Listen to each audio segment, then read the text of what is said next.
Okay, so I'm going to take a picture of my hand. Maybe I'll go like this.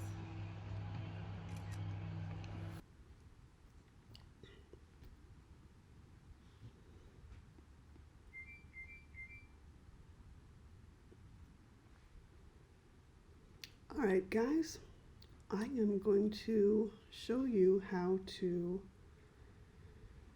draw that hand we did. You saw earlier I took a picture of my hand. Oh my goodness, I have enough apps. I'm going to start up Adobe Draw, and you can see here is one that I did previously, and I'm going to try to do one right now for you. I'm going to click on the plus symbol. At this point you get all kinds of different options, and I'm going to choose iPad landscape. Now I'm using my iPad because I don't think you'll be able to use my phone, and I'm trying to make it easy for you to see. All right, so from here we have different brushes. We have this one, this one, this one, this one. There's all kinds of different shapes and pressures. The first one I want to choose is this one right here.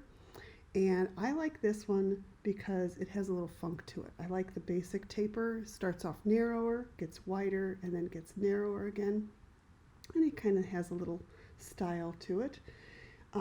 If I click on the click and hold, nope, I gotta click on it, make a line, and I go like that. If I decide I don't want that, I can click on the undo button, or I can take two fingers and swipe to the left. If I take two fingers and swipe to the right, quickly it will redo what I did. Now I don't want that on there, so I'm going to take it off. Again, you click and hold here and you can make it go much smaller. Right here you can change the color of this. Now there's all kinds of different things you can do with the color. First of all, if you go to the picker, you're going to see the color wheel. Now that should look pretty familiar to you, and you can go stronger color, more intense, and all the way to the black.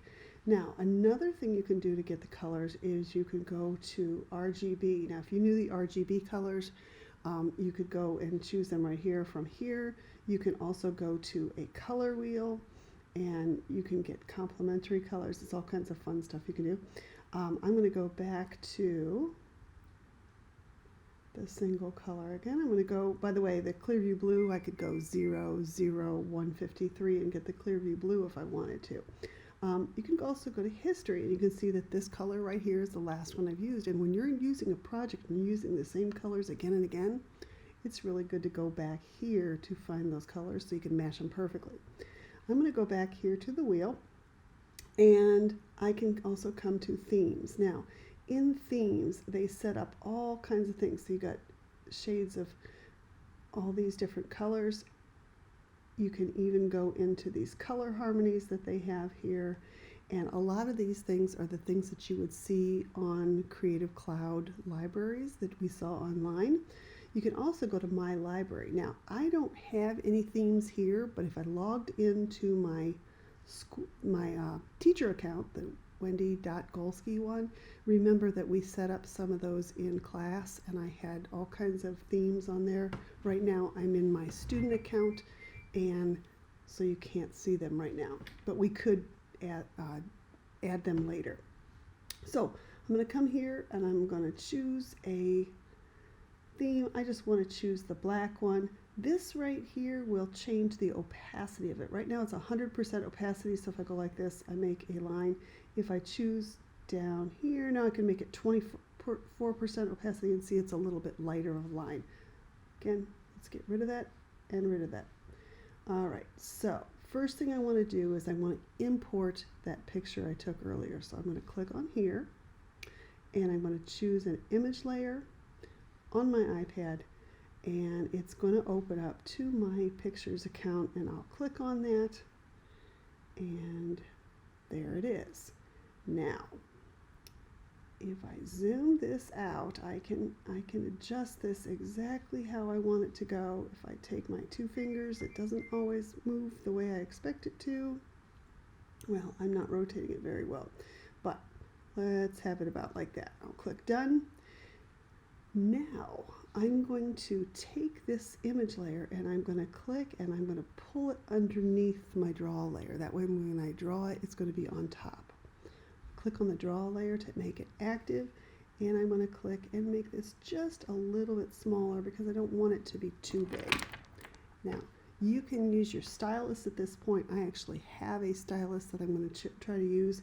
I'm going to come here and I'm going to click, and I actually think that's a little bit too small. I can't see it at all, and I forgot that I left the opacity low. So let's undo that and let's take the opacity back up to 100% and maybe make this just a little bit bigger. All right, so I'm going to draw here and I'm going to come around here. Don't worry about if it's not perfect. It doesn't have to be. And I'm going to come around and around. Now you do not have to do this in one continuous motion, but I am for right now. And then I'm going to come down. Now you can see it didn't close very well, and I'll deal with that in a little bit. And it's also really big, and so I don't like that. I'm going to undo. I'll go and make this just a little bit smaller. Let's try again. Here, come up, around. See, I can let go if I want. I could come back here. Here, here, here. It doesn't have to be perfect. It just is what it is. Now, if I hide this layer, I'm going to come to this image layer. Right here, I can click on the eyeball, or I can take the opacity down, because you could just have it faded in if you wanted that kind of effect. I'm just going to turn that layer off for right now so I can see what I've got. Now I'm going to click back on the draw layer. And when you can do that, you can see right through here, I didn't quite connect that, so I want to make sure I connect that. And over here, I overlapped a little bit. So let's grab the eraser tool. And I'm going to come in and zoom in a whole lot. I found if you zoom in and you can really clean up, whoop, that's much too big, isn't it? Let's undo, and let's take that a little bit smaller so I have a little bit more control. And I'm going to come over here and just smooth that out a little bit. And I know this is really hard. You're doing this on your phones. It's hard to see. That is not cleaning up the way I want it to. Okay, try again. All right, and then I'm going to come over here. And we'll clean that one up. All right, not perfect, but okay. The most important thing here is that our circle is completely closed in. If we don't do that, it will not fill in later, and I found that that's a big problem. I'm going to turn this back on so I can see it, and go back to my draw layer. And I'm going to, at this point, I'm going to add some more contour lines in here. So let's see, I'm going to go here, here, I'll add my finger, and it does not have to be perfect.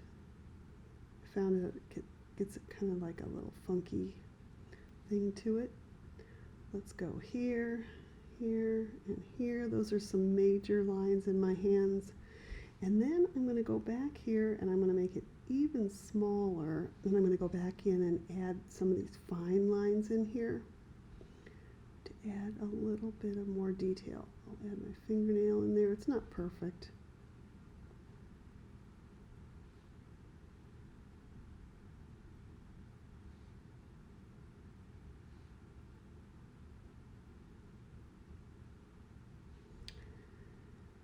And maybe a little knuckle line in here too.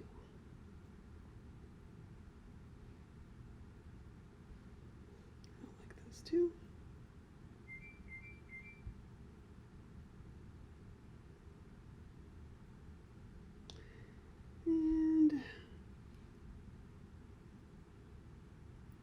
that's all I'm going to do for now. All right, let's go back to the eraser, zoom in, and let me clean that up a little bit. It's not perfect. Whatever. Let's turn this layer off. And now back to my draw layer. Now, I want to fill this in. So I'm going to go in here. I'm going to grab that one right now. I'm going to change the color. Now, if I chose the color picker and I tried to find a tan color for my skin tone, there's my skin tone. So if I did that, it would be pretty hard. So I'm going to go back here to themes. When I go to themes, I found a color right there that seems like it's a pretty good color for my skin tone. If you don't like that skin tone, then you can go from the picker here and you can adjust. It will make it a little bit, you could adjust your color, give yourself a little bit worse on tan. Maybe not so yellow. Let's go back here. But again, keep playing with it. You'll find your skin tone. Okay, if I click, now this is where I have a little bit of problems. If we click and you hold, see how it fills that in? And then my fingers are not filled in, so I'm going to click and hold, click and hold, click and hold. And then my fingernails, they got separated, so I got to click and hold and click and hold. And now technically I could go in and fill those in a different color, but we're not going to worry about that for right now. So there is my lovely,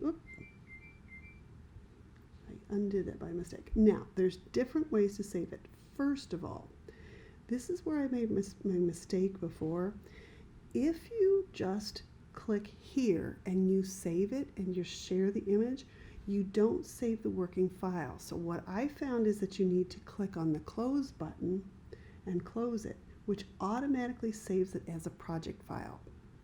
Then when I come back here to open it, I am able to edit it again. So if you decide you want to work on it again, you're going to need to do that.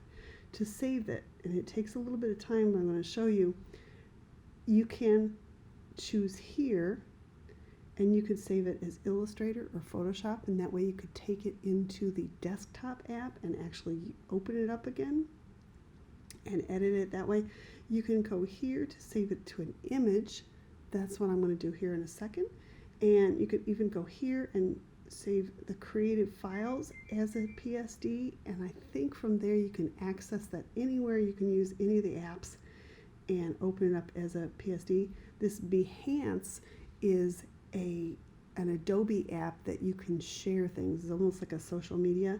And this time-lapse thing is pretty cool. You can actually make an animated GIF or even export it as a movie to show your creation. So if you record what you've drawn, that's kind of cool. So I'm going to just click on image and I'm going to save it, and I'm going to save it to my computer here. So then that will be in my pictures folder. All right, I hope that helped, and good luck. Just do your best. We're trying to figure this out here.